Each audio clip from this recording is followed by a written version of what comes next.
Assalamualaikum kaum berpikir para penonton channel ini. Sudah lama saya tidak membuat postingan di channel ini karena seperti yang sudah saya sampaikan bahwa sekarang ini channel untuk penyerang ke Malaysia saya switch ke channel satu lagi, ke cerita kampung halaman dan sepak bola. Sudah khusus di kanal sepak bola. Di sini adalah pembahasan yang lebih serius, kita yang membutuhkan pemikiran yang mendalam, ya kita saling berbagi gitu. Termasuk ketika kali ini membahas sepak bola, ini bukanlah pembahasan yang karikatural seperti di channel kanal Bola Win Wonder seperti itu. Di sini tetap kita membahas bagaimana pada hari-hari belakangan ini kita sedang bersukaria di Indonesia karena tim nasional kita memiliki progres yang luar biasa, peningkatan yang luar biasa. Di dua pertandingan awal di ronde ketiga Piala Dunia Zona Asia, yang sebelumnya kita begitu diremehkan oleh netizen tetangga yang dikatakan kita akan menjadi lumbung gol, di ronde ketiga ini bahkan ketua FAM mereka mengatakan nanti mereka ke sana itu hanya akan menjadi lumbung gol dan akan menurunkan ranking mereka jauh, ya, berkaca kepada penampilan wakil Asia Tenggara lainnya sebelumnya di sana, yaitu Thailand dan Vietnam, ya. Vietnam bisa meraih 4 poin sepanjang 10 laga pertandingan di Piala Dunia ronde ketiga, Thailand hanya 2, dan itu sudah kita samai hanya dari 2 pertandingan saja perolehan Thailand ini. Nah, di sini ada satu hal juga yang membuat kita sangat antusias menonton pertandingan dari tim nasional kali ini, bukan hanya sekedar poin ini, ya. Tapi bagaimana semangat juang para penggawa timnas Garuda ini ketika mereka bertanding dengan jersey logo Garuda di dada itu, mereka betul-betul berjuang itu seperti layaknya petarung yang pejuang demi bangsanya gitu, ya. Sampai ya podcaster ataupun komentator dari negara-negara luar semua merasakan itu. Bagaimana Indonesia ini memang beda dari tim-tim lainnya. Mereka betul-betul berjuang atas nama bangsa gitu, ya. Salah satunya ya seperti Give and Go yang di Amerika yang dulu pernah meremehkan timnas kita ketika di Piala Asia, dikatakan dan akan jadi tim terburuk di Piala Asia yang kemudian mereka ralat, kita lolos ke babak kedua.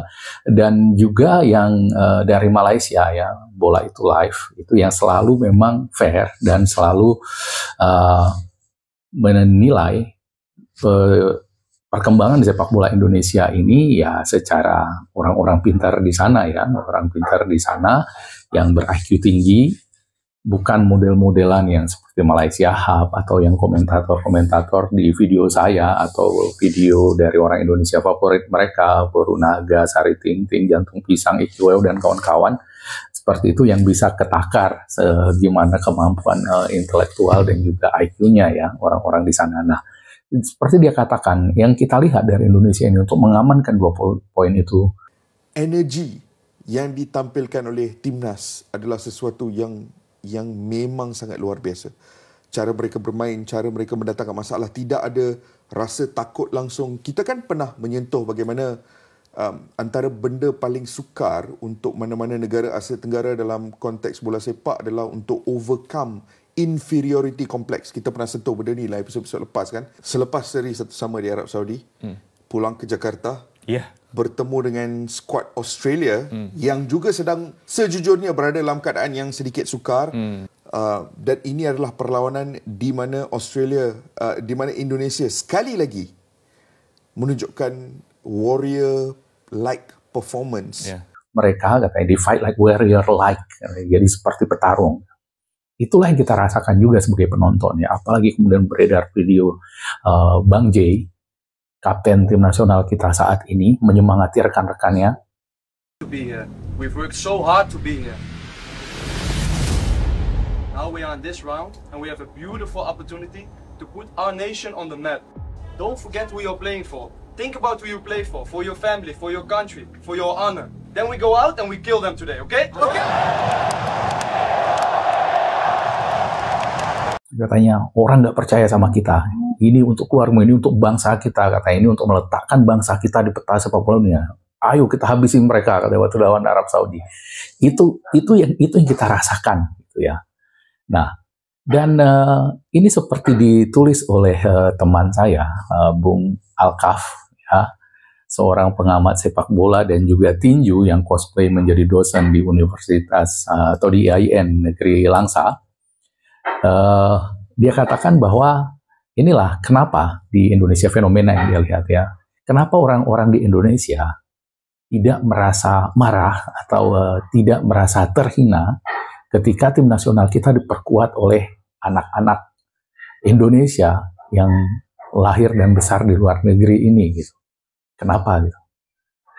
Ya alasannya salah satunya karena itu tadi. Apa yang mereka tunjukkan, rasa cinta kepada negara ini, itu mereka tunjukkan benar di lapangan. Mereka tunjukkan dari laku dan sikap mereka dan juga aksi-aksi mereka di lapangan itu. Ya, jadi saya pun sama seperti Alkaf, teman saya ini, dia bahkan tidak setuju untuk menyebut mereka itu adalah pemain diaspora, apalagi naturalisasi gitu ya.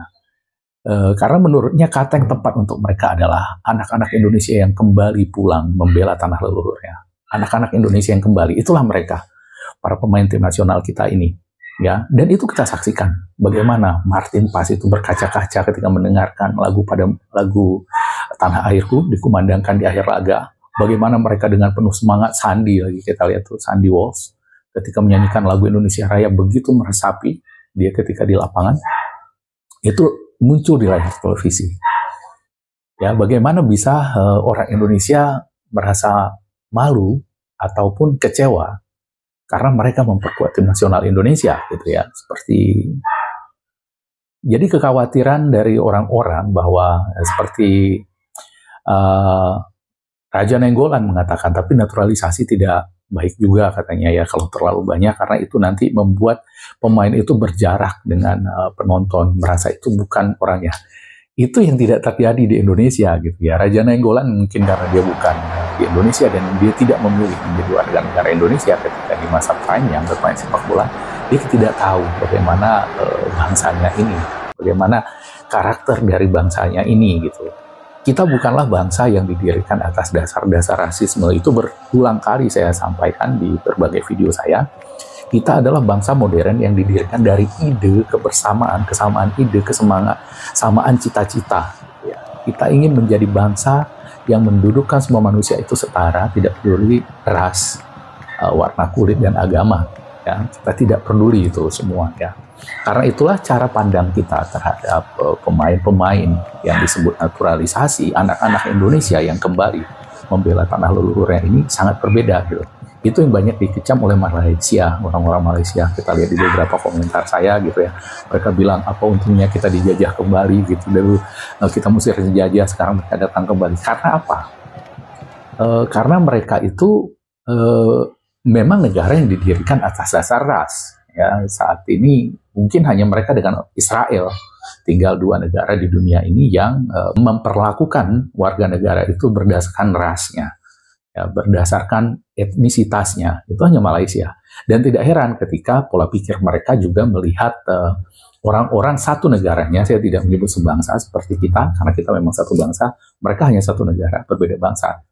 Itulah yang kita lihat ketika di Olimpiade ada pemain-pemain mereka yang kebetulan berbangsa Cina dan India mencapai semifinal dan berpeluang memperoleh medali emas pertama untuk negara mereka. Mereka tidak mendukungnya, mereka lebih berharap kepada balap sepeda yang di sana ada dua atlet Melayu yang akhirnya kita tahu semua, Zong yang meraih medali perunggu. Dua medali perunggu itu atlet berbangsa Cina untuk Malaysia ini, dan mereka kurang puas. Berbeda dengan kita ya, kita tidak peduli siapa yang muncul, meskipun kayak kemarin itu yang muncul sebagai peraih medali emas itu adalah Frederick Leonardo dan juga Rizky Juniansah gitu, yang kalau dalam kategori Malaysia itu adalah pribumi karena mereka akarnya di sini di Indonesia. Itu kita sama saja senangnya dengan ketika yang meraih medali itu adalah Alan Budi Kusuma, Susi Susanti yang merupakan keturunan Tionghoa, ya nggak ada bedanya gitu. Rasa senang kita itu sama karena mereka juga orang Indonesia. Dan ini juga yang terjadi pada timnas sepak bola kita ini. Justru anak-anak Indonesia yang kembali ini kita lihat malah menyatukan lagi ya persatuan Indonesia yang mulai retak akibat politik, akibat pilpres. Mereka datang dan menyatukannya lagi. Sebagaimana kemarin kita tahu heboh daruratan itu ketika terjadi heboh daruratan yang oleh orang Malaysia kita akan disangka akan menjadi Bangladesh, itu padahal itu hanyalah dinamika di dalam dunia ya, atau di dalam negara demokrasi seperti ini. Kita terpecah. Saya sempat bilang di situ, nanti lihat aja ketika tanggal 10 September Indonesia bertanding dengan Australia, itu yang kemarin teriak darurat itu juga akan muncul di lapangan gitu. Mereka akan datang ke stadion juga mendukung saya, dan itu yang terjadi. Nah, inilah yang kemudian terjadi lagi hari ini gitu, yang heboh. Tapi sebelumnya ada beberapa saya baca dari Nyoto, ada seorang tokoh Peter F. Gonta itu kembali mengungkit-ungkit soal naturalisasi ini, mengatakan malu karena Indonesia ini diperkuat oleh anak-anak Indonesia yang kembali membela bangsanya, kembali membela tanah leluhurnya ini. Ya, so, di komentarnya itu Peter F. Gonta, ya kita udah baca semua lah ya, saya pikir dengan gagah mengatakan ya, di awal tulisannya ini dia dengan gagah mengatakan, saya akan posting status yang akan membuat saya marah, tapi tidak apa, saya ambil risiko ini karena saya mau menjaga martabat bangsa saya. Jadi di situ ya kita udah tahu apa cinta PSSI, cinta. Apakah Anda cinta bangsa? Saya cinta. Apakah Anda tidak melihat PSSI 9 pemain asing naturalisasi? Saya malu. Gitu. Nah, terus apakah kita bangsa besar? Saya rasa demikian. Apakah Anda tahu bahwa naturalisasi mereka hanya sementara karena mereka punya paspor? Nanti sesuatu saya tahu. Ini nggak bisa dibuktikan ya, dan kalaupun seperti itu nanti satu saat mereka itu kembali lagi ke warga. Emang kenapa? Yang jelas saat ini mereka tunjukkan mereka itu sangat cinta Indonesia. Mereka itu berjuang habis-habisan untuk kehormatan bangsanya. Itu yang kita lihat di lapangan. Apakah mereka itu nggak tahu apa tunjangan sosialnya itu bukan urusan kita? Apakah menurut Anda lebih baik membina pemain muda SD dewasa sampai dengan dewasa? Saya rasa demikian. Ini nanti kita bahas. Apakah tidak lebih baik dengan terhormat daripada menang seri dengan yang memendahkan martabat bangsa? Saya malu. Ya, saya marah karena diejek oleh seorang teman asing saya yang saya usir dari kantor saya karena mencemooh PSSI. Semoga kita tidak mendapat tanggapan yang baik dari emosional. Dan ini yang terjadi setelah dia memposting ini, kolom komentar di Instagramnya ditutup. Karena apa? Karena dia ini melawan arus gitu ya, melawan arus, bahkan melawan jati diri bangsanya. Jati diri bangsa Indonesia ini adalah orang yang tidak memandang ras, suku. Apa bedanya anak-anak Indonesia itu yang kembali membela tanah airnya ini dengan Peter F. Gonta? Secara konstitusi Indonesia tidak ada bedanya. Kenapa dia malu? Apa statusnya yang membuat dia lebih tinggi daripada pemain-pemain tim nasional ini? Sama-sama WNI. Ya. Dan ada beberapa kekonyolan sih sebenarnya di sana. Di tulisan Peter F. Gonta ini ya.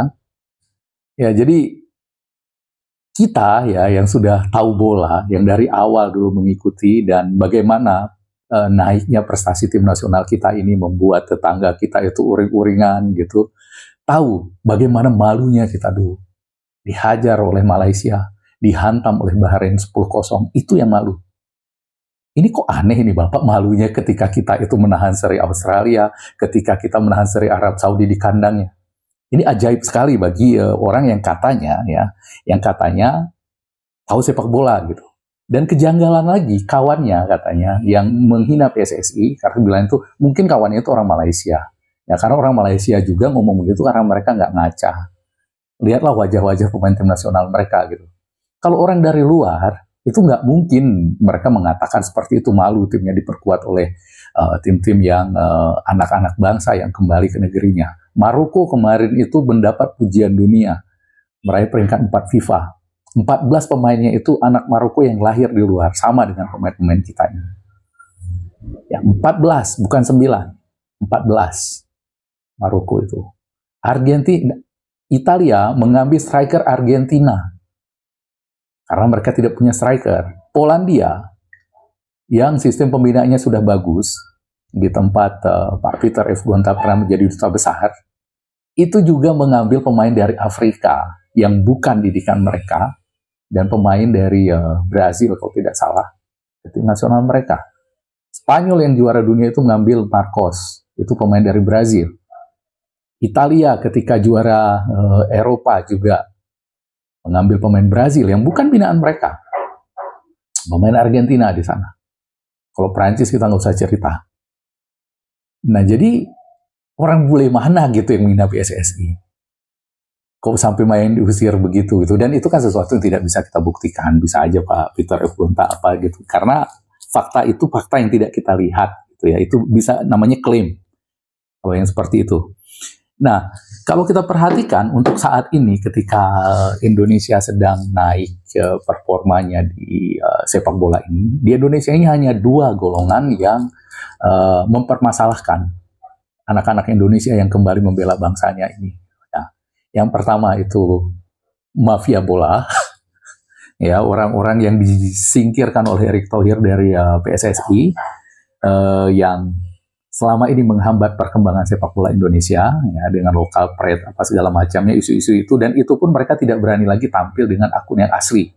Mereka hanya berani tampil dengan akun-akun palsu, akun-akun goib di berbagai platform media sosial untuk teriak-teriak, untuk memaki-maki, untuk menghina-hina timnas Indonesia. Dan yang kedua, orang-orang yang ngerti bola, FOMO, fear of missing out, yang membahas bola tanpa memahami konteks gitu ya.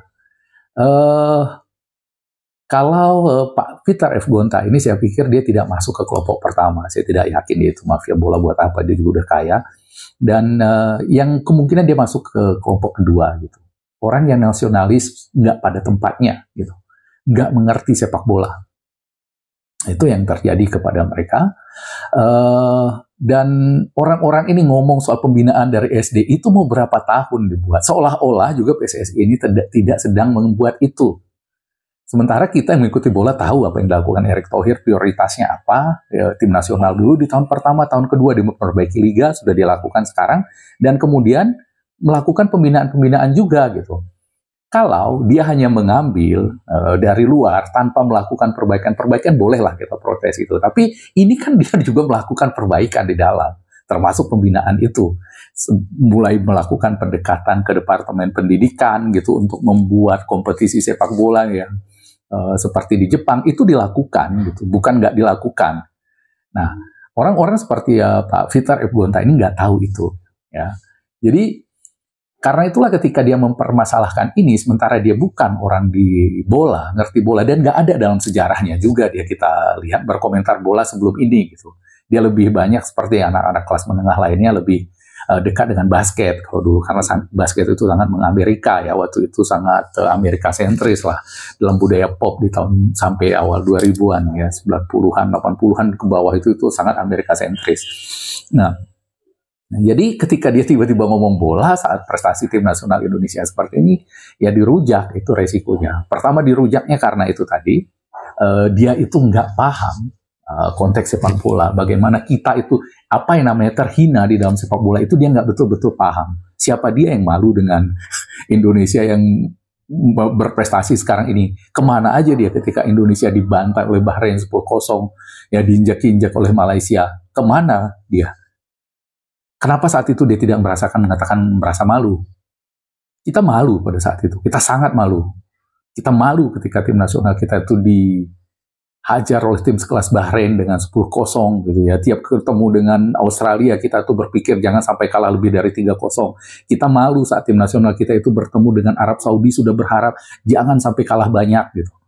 Berharap. Dalam mimpi terliar kita pun saat itu kita belum berani berpikir bahwa kita ada tim yang menyingkirkan Korea, menghentikan Korea dari 10 penampilan Olimpiade berturut-turut. Dalam mimpi terlihat kita pun saat itu tidak berani. Nah, saat ini ketika tim nasional kita sudah sedemikian bangga, pertandingan tim nasional kita ditampilkan, ya disiarkan di 48 negara, ketika tim nasional kita muncul di kartun-kartun di mana yang ada wajah Mancininya, saat itu dia malu gitu. Saat itu orang seperti Pak Peter F. Gonta ini malu, atau orang-orang yang sok-sok nasionalis lain yang mempermasalahkan anak-anak Indonesia yang kembali ini membela bangsanya ini mengatakan malu. ya resikonya ya sah-sah aja gitu. Tapi nggak usah jadi pengecut juga sampai menutup kolom komentar. Ya, resiko. Ya, apa yang bisa kita katakan itu, apa yang kita katakan silahkan. Itulah namanya negara kita, negara demokrasi. Sepertinya demokratis, bebas aja mengeluarkan pendapat apapun. Tetapi ya itu hukum alam ya, hukum manusia gitu ya, hukum alam bahwa setiap perbuatan itu ada tanggung jawabnya, ada resikonya gitu. Nah, ketika Anda mengeluarkan statement seperti itu hak Anda, Pak Peter F. Gonta, tetapi ya resiko yang harus Anda terima ya Anda dihujat karena Anda itu tidak sesuai realita yang dianggap banyak orang, dan Anda tidak sesuai dengan apa yang dirasakan oleh bangsa Anda malu sendiri ketika bangsa Anda merasa bangga, yang Anda permasalahkan sesuatu yang dikagumi oleh bangsa Anda, ya itu resiko Anda. Ngapain harus ditutup kolom komentar? Terima dong. Apapun yang apa yang sudah dilakukan gitu ya, itu yang membuat manusia itu dihormati atau tidak, sebenarnya dari situ ya kita bisa menilai manusia terhormat atau tidak, berani tidak dia mempertanggungjawabkan apa yang dia katakan. Jangan seperti Pak Peter F. Gonta ini berani mengatakan seperti itu tapi kemudian menutup kolom komentar. Ya itu jangan kita tiru ya. Banyak dari yang Pak Peter F. Gonta ini bisa kita tiru tapi bukan hal seperti ini. Demikian dulu video kali ini dari saya. Tetap berpikir, ya, jangan hanya mau didikte begitu saja. Tetap kritisi apapun yang disampaikan, termasuk apa yang saya sampaikan. Ya, jangan telan begitu saja. Jangan kita menjadi seperti orang Malaysia. Demikian, Assalamualaikum warahmatullahi wabarakatuh, dan merdeka.